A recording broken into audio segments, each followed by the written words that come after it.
Num encontro das forças da natureza, em um mundo oculto, um milagre tropical. Neste instante, a evolução está construindo um colosso vivo. Um gigante construído pela menor criatura da natureza. Um modelo de reencarnação. Um sobrevivente nascido de um desastre.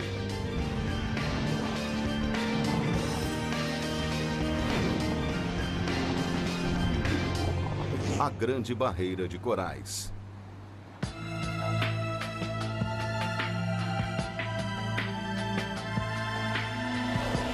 Maravilhas da natureza.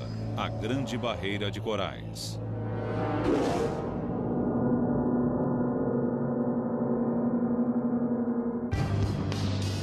A maior estrutura do mundo não foi construída pelo homem, e sim pela natureza. Um recife de coral da metade do tamanho do Texas. Uma joia viva ao largo da costa australiana, tão grande que é visível até do espaço. E dentro dela, um aquário enorme como nenhum outro no planeta. Nenhum outro mar apresenta tanta diversidade. Só de peixes, especialistas já identificaram 1.500 espécies e ainda não terminaram. A Grande Barreira de Corais é uma verdadeira mostra de beleza, uma exibição do que existe de mais singular, um refúgio para aqueles sob risco de extinção. É um dos últimos paraísos do planeta. E para entendê-lo é preciso um novo tipo de cientista, disposto a ir ao extremo para obter respostas.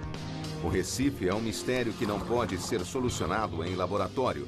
Para desvendá-lo, é preciso vivê-lo.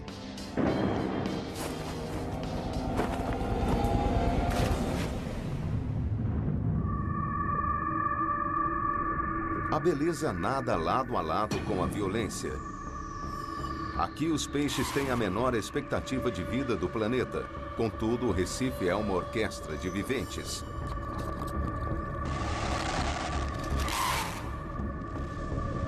Em que cada planta e animal ajuda a sustentar o todo. Os dejetos dos bodiões cimentam o Recife. As anêmonas do mar oferecem um paraíso para os mais vulneráveis. E até os assassinos têm o seu papel, evitando uma explosão populacional que destruiria este frágil ecossistema.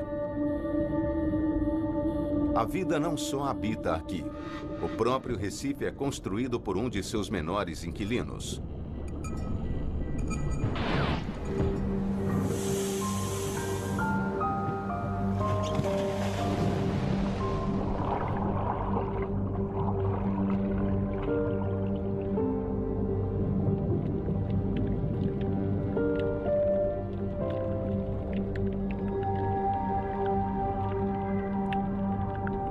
Há mais de 15 anos, o cientista Dave Wockenfeld vem até aqui estudar os pólipos de coral. Essas criaturas minúsculas são parentes próximos das águas vivas, só que bem menores. Elas não possuem um só osso no corpo. Contudo, há meio bilhão de anos, são insuperáveis operárias da natureza, verdadeiras arquitetas de labirintos de calcário.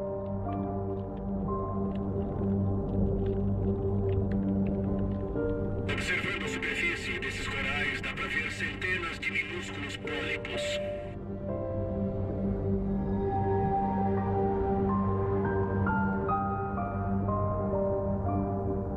E cada pedacinho deste Recife viveu uma odisseia para chegar aqui.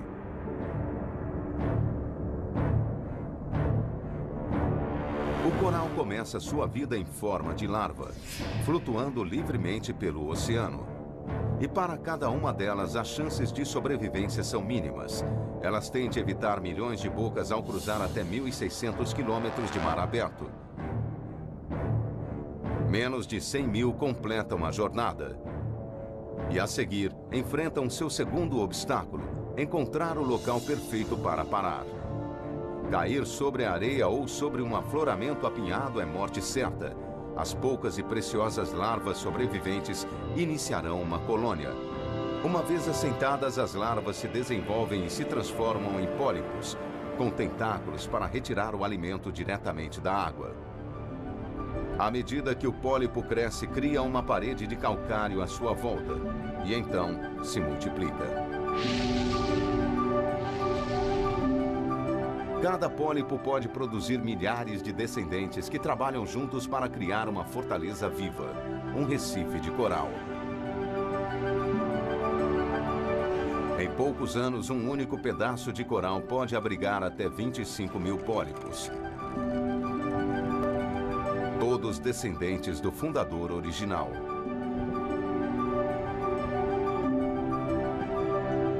Essas criaturas vivem em passo rápido, mas nem todas morrem jovens. Muitos corais que ajudam a construir o Recife vivem somente alguns anos, mas outros, como indivíduos, chegam aos 1000 anos ou mais. Esses animais são tão antigos quanto qualquer outra planta ou animal do planeta. Eles são incríveis.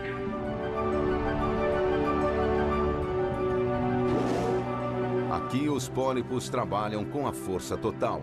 Eles construíram um recife de quase 2.000 quilômetros de comprimento, que poderia ligar de Seattle a Los Angeles. Porque neste lugar único, deu-se uma combinação singular de circunstâncias para criar um paraíso para os corais.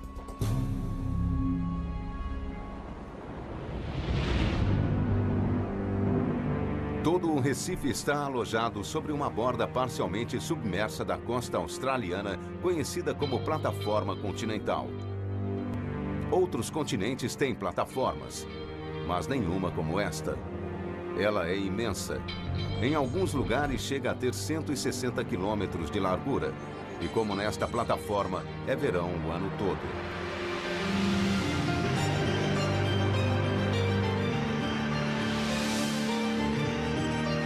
E a maior parte dela é rasa. Toda essa extensão de leito do mar é banhado pela luz do sol.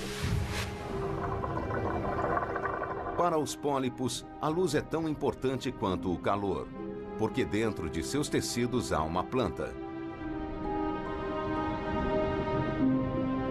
E dentro do cerne desses animais minúsculos existem plantas microscópicas, chamadas algas. Mas estas não são parasitas. Nada disto aqui existiria sem elas. Quando as algas fazem fotossíntese, elas retiram energia da luz do sol, do dióxido de carbono e produzem açúcares que fornecem energia para o coral. É uma das parcerias perfeitas da natureza.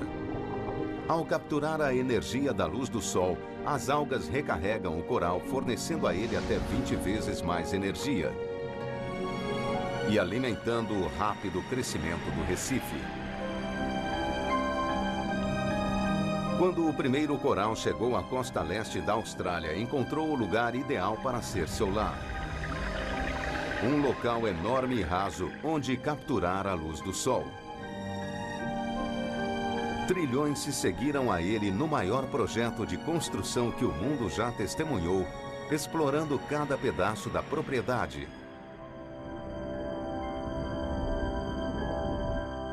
Até a borda do continente, onde o leito do mar mergulha para o abismo. Hoje pode parecer um paraíso, mas escondido bem abaixo das ondas está um dos seus segredos mais brutais e violentos. A Grande Barreira de Corais parece um lugar idílico, a vida em perfeita harmonia, banhando-se em águas cálidas o ano todo. Mas no passado, este paraíso sofreu um inferno. Cientistas agora acreditam que tenha suportado catástrofes enormes, que varreram todo o Recife, dizimando quase toda a vida existente. Catástrofes que traumatizaram o planeta inteiro. E os cientistas só começaram a desvendar toda a verdade.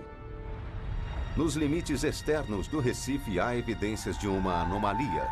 Parece outro Recife, mas fica a 60 metros abaixo da superfície, onde nenhum Recife pode sobreviver. Ninguém jamais colheu uma amostra dele. O geólogo Jody Webster será o primeiro a fazê-lo. Mas estas águas são perigosas. Aqui mostra muito bem.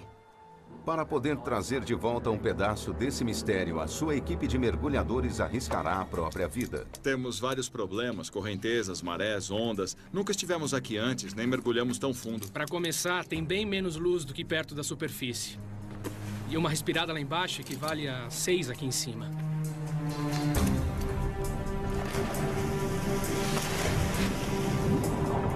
Ele só tem 25 minutos de tempo de mergulho e só a descida até lá levará 10 minutos. Tudo bem, Chico? Sim, tudo bem. Descendo agora.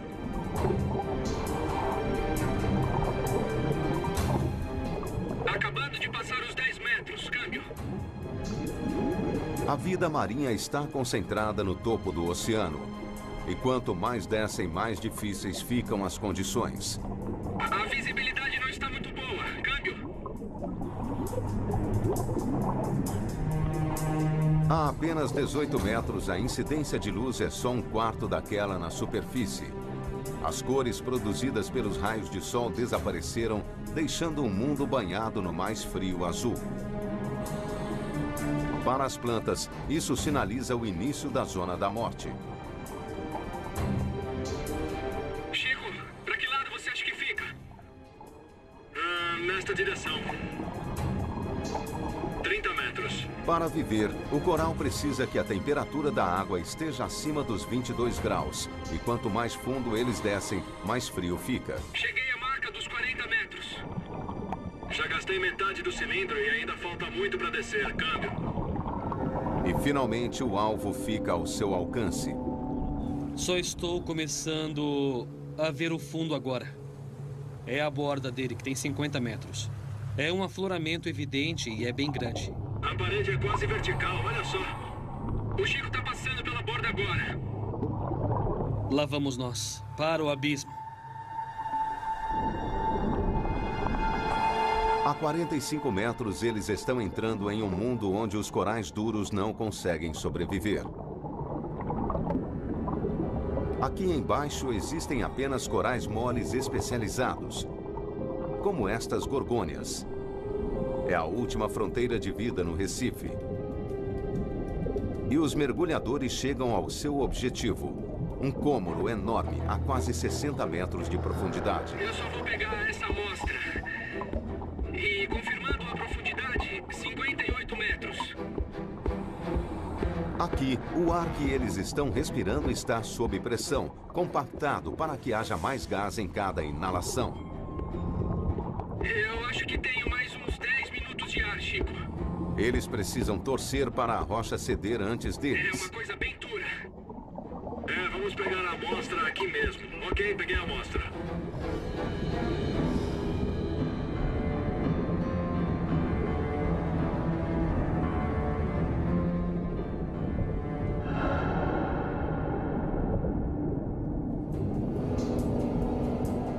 Restam-lhes poucos minutos. Eles precisam levar a amostra para a superfície. Vamos ver o que tem aqui dentro. Para Jody, este é o momento da verdade. Viu? Olha só. Ele é a primeira pessoa a ver o que está oculto muito abaixo do Recife. Tem mesmo um coral aqui dentro. Dá pra ver a estrutura aqui. Sem dúvida, isso é um coral. E não é um coral qualquer. A amostra que trouxeram das profundezas parece desafiar a natureza. É uma espécie de coral que só pode crescer em águas rasas. Qual seria a explicação para isso? A órbita da Terra não é estável. No decorrer de centenas de milhares de anos, excentricidades minúsculas em seu caminho fizeram com que o planeta balançasse em seu eixo. 18 mil anos atrás, ele se inclinou. Foi apenas 1 grau, mas isso bastou para fazer o planeta mergulhar numa era de caos. Uma era glacial. As calotas polares começaram a se expandir agressivamente, sugando água para formar placas de gelo enormes. Em cada canto do mundo, o nível dos oceanos baixou e o mar raso na costa leste da Austrália desapareceu por completo.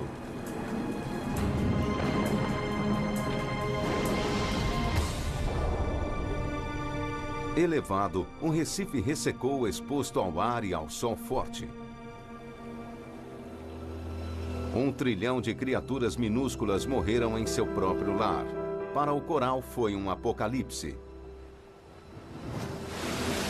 Quando a era do gelo terminou, o mar voltou e submergiu um recife morto. Mas o que o trouxe de volta à vida?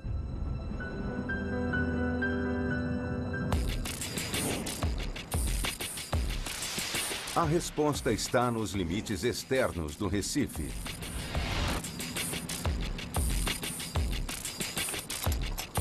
Will Gadd está indo ao encontro de uma força invisível da natureza, que espera todos os dias no mesmo lugar, o dia todo, a noite toda, o ano todo. Ela tanto dá como tira a vida.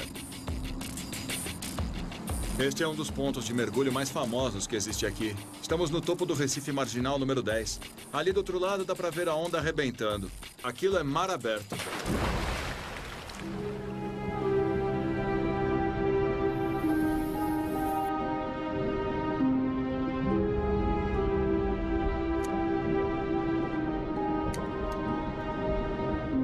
Aqui embaixo flui uma correnteza monstruosa. Ela dispara ao longo do recife muito mais rápido do que um humano pode nadar. A sua única opção é deixar-se levar. Mas o que pode matar um mergulhador é também o sangue da vida deste recife.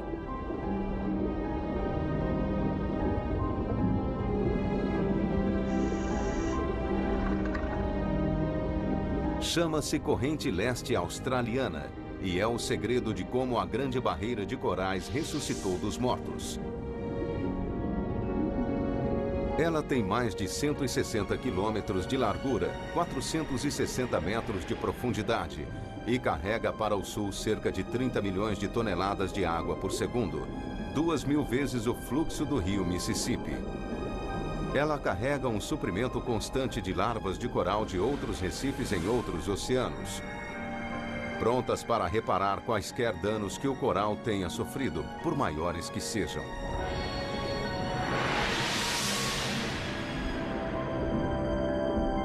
Há milhares de anos, essa corrente poderosa tem regenerado o Recife. Mas ela não é capaz de reparar tudo. Sob as ondas existem cicatrizes ainda mais profundas. O maior recife de coral da Terra abriga uma diversidade surpreendente de espécies marinhas, algumas das quais não podem ser encontradas em nenhum outro lugar do planeta. É um verdadeiro panorama de formas estranhas e cores vivas, onde até o exuberante peixe mandarim pode se camuflar. Esses jardins de coral são o lar de répteis blindados e de assassinos mais discretos. O cono e o polvo de anéis azuis.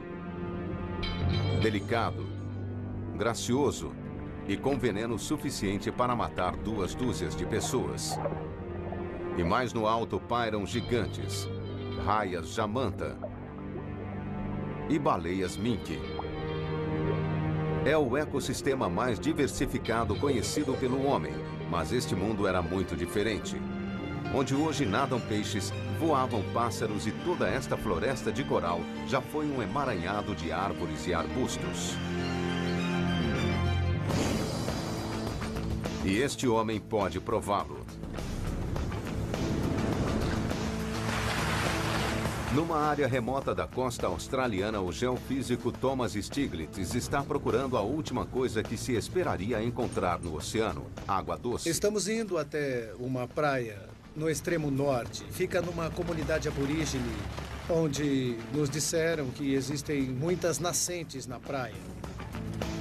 Bom, se existe água lá, de onde viria essa água e como ela chegou até lá?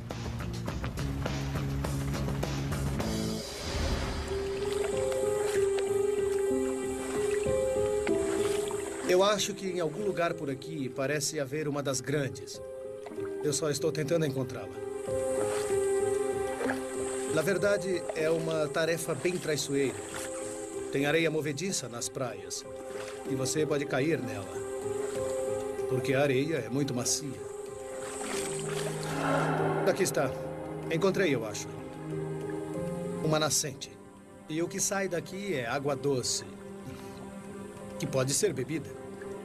Está vendo essa coisa borbulhando aqui? Os antigos moradores deste lugar chamam de Buyurbindi, água doce no oceano. E os australianos os chamam de Wonk Holes, nascentes de água doce no meio do mar.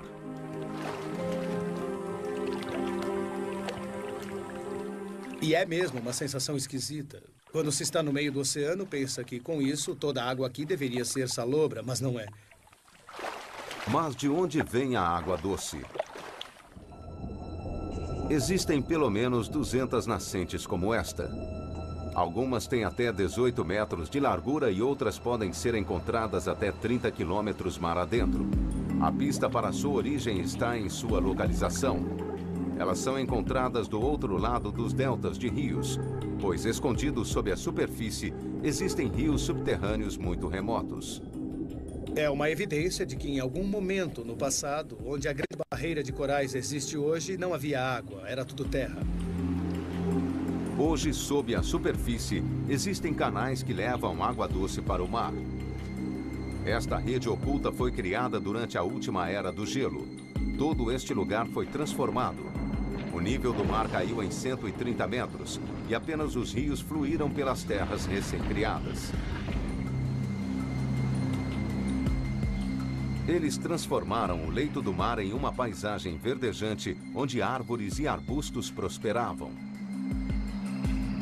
Essa transformação surpreendente aconteceu 6 ou 7 vezes só nos últimos 150 mil anos. Este é o alter ego da Grande Barreira de Corais. Um mundo que veio e se foi a cada era do gelo. Surpreendentemente, a aniquilação fez bem para este recife. Cada vez que o nível do mar sobe novamente, o coral constrói uma nova camada em cima dos detritos do recife antigo. É um nível a mais nessa cidade de calcário. Assim, a cada extinção, o recife acabou ficando ainda maior. Mas as nascentes submarinas jamais ficarão totalmente cobertas, porque o coral não é capaz de crescer na água doce. Elas permanecerão como um lembrete indelével das vidas passadas do Recife.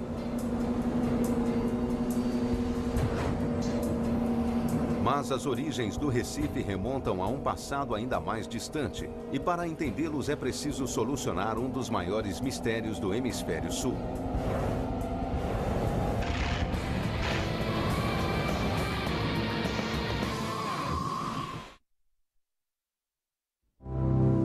É preciso um conjunto singular de circunstâncias para construir algo do vulto da Grande Barreira de Corais. E a mais importante delas é a localização perfeita. Todo este recife está nos trópicos. E isso é sinônimo de águas cálidas e sol forte o ano todo. Sem eles, o Recife não poderia atingir o seu tamanho colossal. Então, como a Grande Barreira de Corais acabou se formando aqui, neste local perfeito? Ela sempre esteve aqui? As evidências geológicas dizem que não.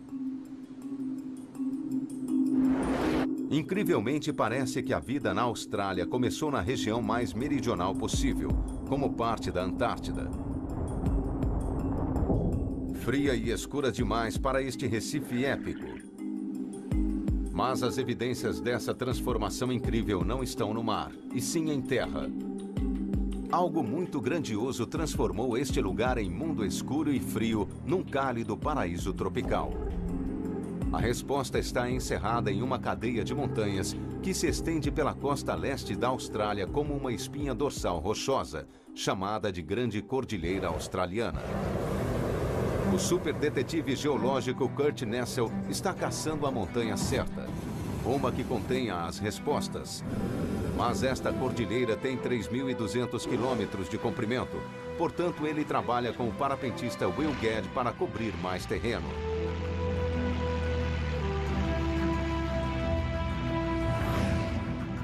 Kurt está procurando este cume espetacular. Chama-se Monte Warning e teve um passado violento. Como todas as montanhas nesta cordilheira, ele foi um vulcão ativo.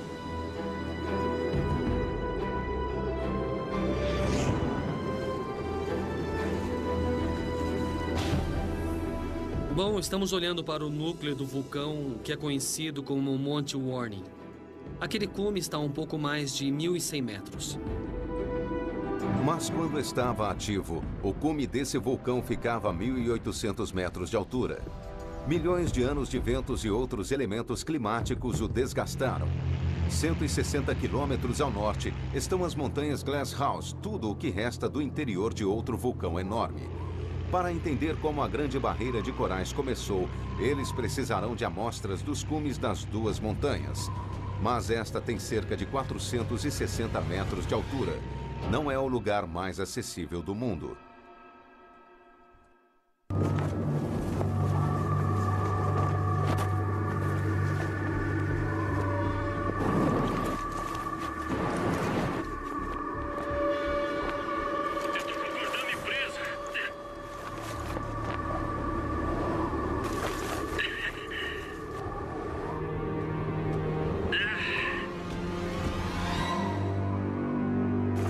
Depois de retomar o controle do parapente, a busca pode começar. Essa é a nossa missão, as montanhas Glasshouse. O tempo erodiu tanto este vulcão que ele está irreconhecível. Tudo o que resta é o núcleo de lava que um dia estava ativo no vulcão. Ele se esfriou e formou este pináculo de rocha, e suas fendas servem de bom apoio para as mãos.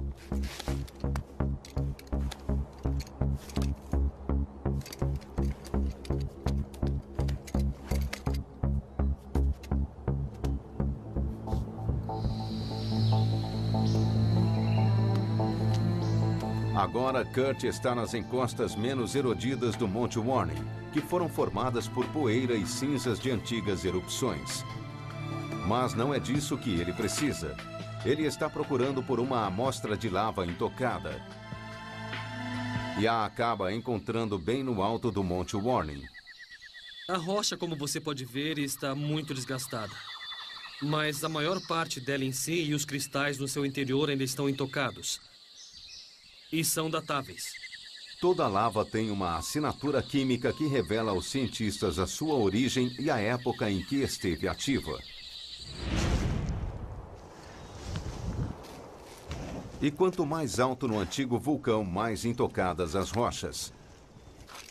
Elas são as últimas evidências existentes da erupção que criou este vulcão há mais de 23 milhões de anos.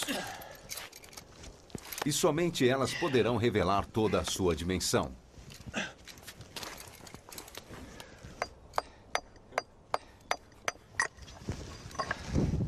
A 150 metros, Will finalmente consegue colher uma amostra.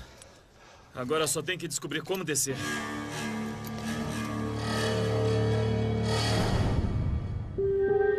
Uma análise das rochas da montanha Glasshouse e do Monte Warning revela algo surpreendente. A lava contida no interior destas duas montanhas, distantes 160 quilômetros uma da outra, tem a mesma origem. Como é possível? A resposta está num fenômeno geológico incrivelmente raro. Muito abaixo da Austrália, no interior derretido da Terra, existe um hotspot, uma área misteriosa composta de rocha liquefeita. Ele é quente o bastante para deslocar a lava fresca até a superfície. Mas há algo muito especial sobre os hotspots. Algo que permite a eles revelar a história do passado da Austrália. Porque os hotspots não se movem, mas os continentes sim, e deslizam por sobre eles. Esta cordilheira é um registro dessa movimentação. Com dezenas de milhares de anos de idade, ela prova que a Austrália tem se movido para o Nordeste desde a Antártida. Cerca de 13 centímetros por ano. E isso a torna o continente mais veloz do planeta. 50 milhões de anos atrás, a Austrália ficava perto do Polo Sul. Águas frias e o mais escuro dos invernos, cenário onde nenhum coral poderia sobreviver. Mas então ela começou a se mover para o norte. 18 milhões de anos atrás, ela chegou em cálidas águas tropicais. Somente aí o maior recife do mundo pôde nascer. A jornada épica da Austrália pode ter criado condições perfeitas para o coral, mas também o colocou na linha de fogo das tempestades mais violentas do planeta.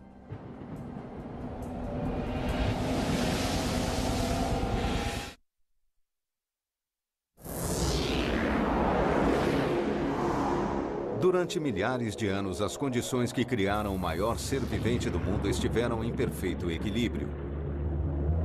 Até mesmo os elementos locais trabalham em harmonia para criar o Recife.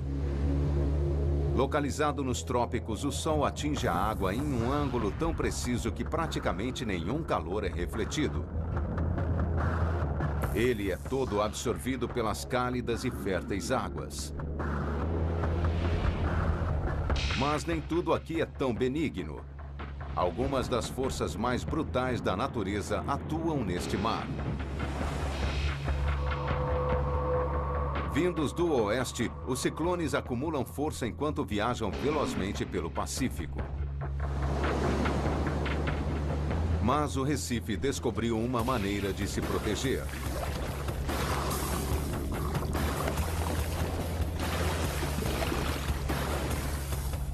Há um motivo para o nome Grande Barreira. Ela atua como um quebra-mar, absorvendo o impacto das tempestades e abrigando o litoral. É a primeira linha de defesa da Austrália contra a fúria do oceano, protegendo não apenas o Recife, mas todo um continente.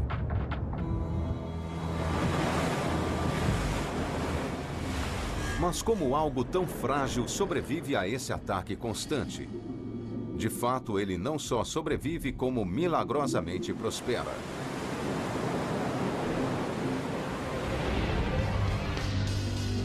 Aqui, as ondas agem como incêndios florestais, varrendo o Recife e levando afloramentos antigos. O coral morto ou moribundo é removido e abre-se espaço para a vida nova. E o movimento das ondas leva para longe a areia e o lodo que poderiam sufocar os corais. Essas ondas destrutivas fazem parte do ciclo de vida do Recife, tanto quanto os animais que o habitam e os corais que o formam.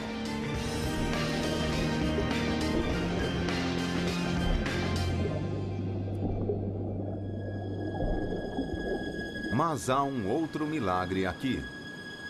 A 160 quilômetros da costa, no meio deste imenso mar plano, de repente e sem nenhum aviso, terras surgem do meio do nada.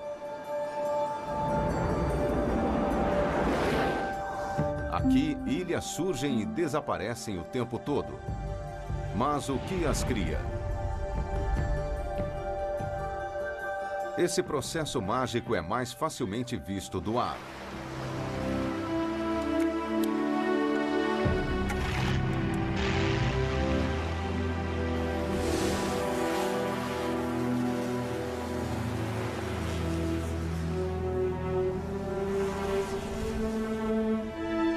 Quando ondas atingem o Recife perto de sua superfície, elas destroem o seu esqueleto rochoso e o transformam em areia.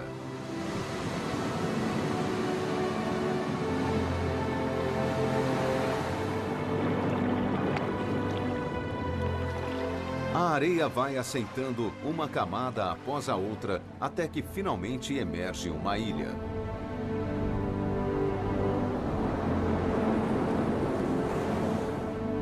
Algumas dessas novas ilhas serão varridas do mapa por ciclones.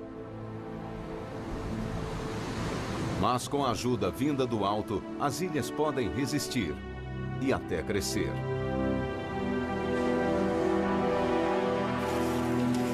Como uma estrada com poucos locais para descanso, a ilha embriônica torna-se um paraíso para os viajantes.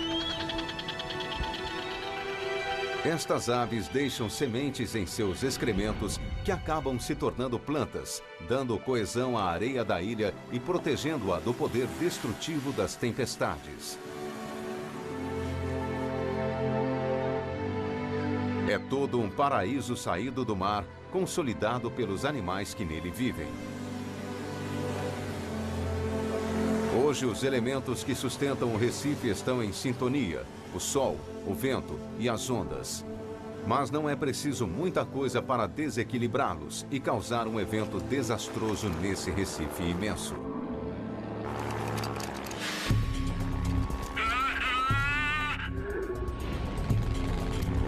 E isso pode acontecer antes do que se imagina.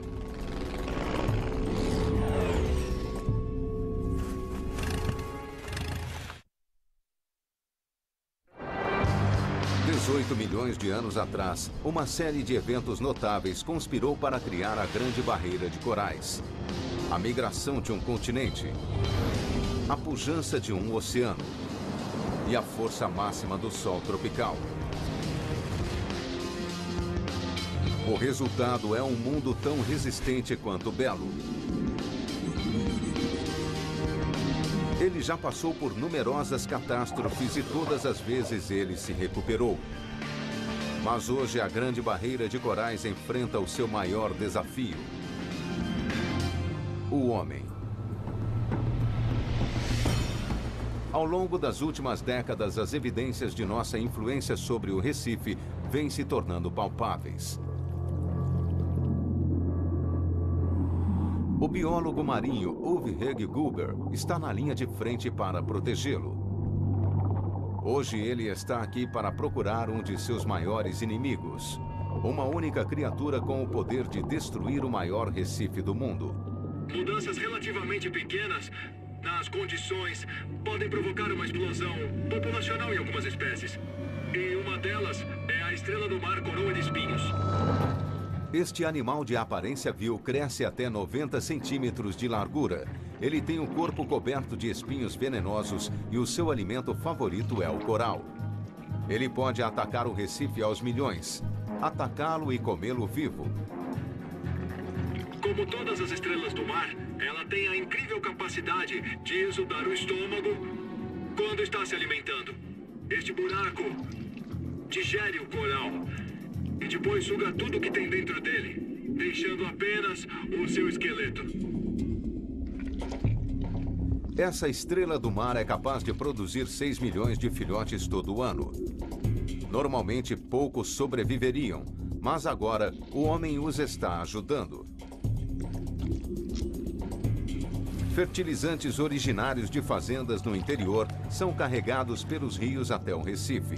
Eles são o nutriente perfeito para os filhotes dessas estrelas do mar, e a sua quantidade é descomunal. A explosão populacional chega a superar em 2.000 vezes o nível normal. E elas são muito difíceis de se eliminar. Um dos métodos iniciais de eliminação era literalmente cortá-las ao meio com uma faca. Mas as estrelas do mar têm uma característica surpreendente: elas podem se regenerar. Em vez de matá-las, cortar estas criaturas ao meio acaba criando duas delas. Para controlar a sua população, elas têm de ser removidas à mão do Recife e injetadas com veneno. Atualmente, os níveis de poluição diminuíram, assim como a população das coroas de espinhos. Pelo menos por enquanto. Mas o mundo moderno está fazendo coisas ainda piores ao Recife. Até mesmo a menor mudança climática afeta a ordem natural das coisas aqui. E as tartarugas já começam a sentir. Seus ovos são muito sensíveis ao calor. Com as temperaturas mais altas, menos ovos estão eclodindo e a população de tartarugas está em declínio. Daqui a 40 anos, pode não haver mais nenhuma.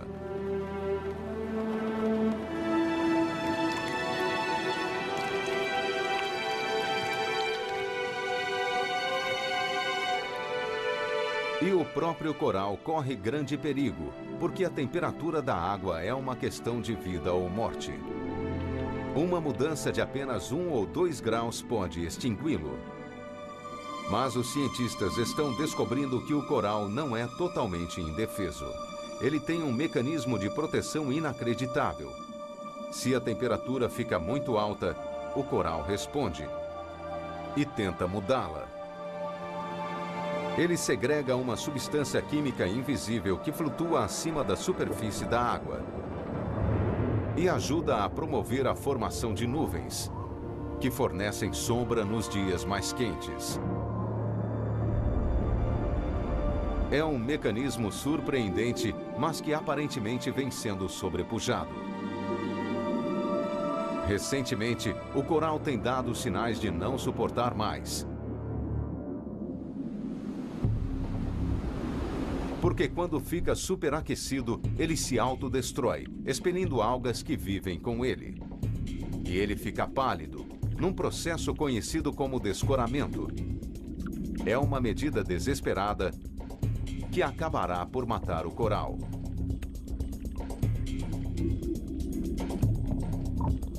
Portanto, UV monitora o Recife constantemente para ver quais corais correm risco. Não adianta usar este instrumento nesses corais, porque eles estão mortos. Um aumento de apenas 1 ou 2 graus na temperatura acabaria com praticamente todo o coral da Grande Barreira. E essa mudança pode ocorrer nos próximos 60 anos.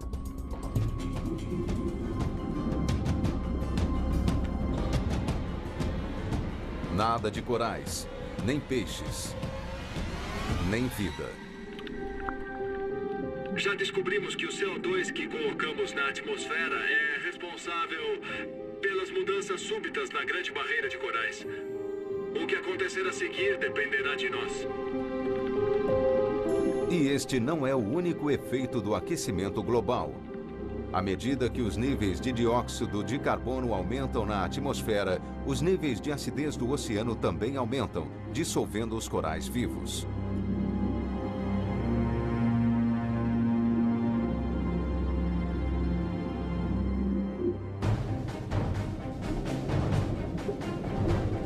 Se isso continuar, a Grande Barreira de Corais perecerá. Nossa geração talvez seja a última a ver essa maravilha natural tão incrível como ela é hoje.